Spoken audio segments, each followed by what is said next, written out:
We're not going to spend a ton of time on this because we don't have that much time left on today's show. It's been so packed, but I do encourage folks to check out the arrest warrant and the indictment of George Anthony DeVolder Santos, including the full list of charges. There's funny stuff in it and there's interesting stuff in it. I'm going to put up just the first page of the arrest warrant. I don't know why I find this so damn funny. I don't know if it's a version of satire of some kind or if it's just totally standard. The arrest warrant lists him as George Anthony DeVolder Santos, aka, in quotes, George Santos.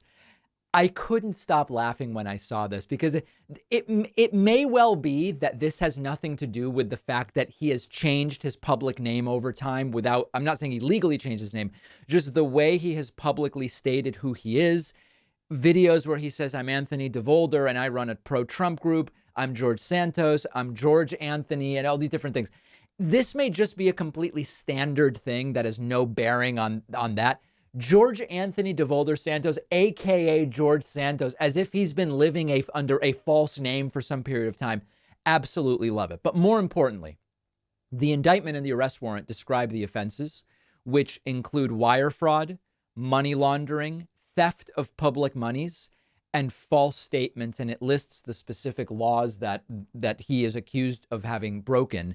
And there are a number of articles you can look at which go into more detail. It's actually 7 counts of wire fraud, 3 counts of money laundering, 1 count of a theft of public funds, and then 2 counts of lying to the House of Representatives on financial forms. That's the false statements element of this. As the article says from MSN, wire fraud is the most serious charge and carries a penalty up to 20 years in prison.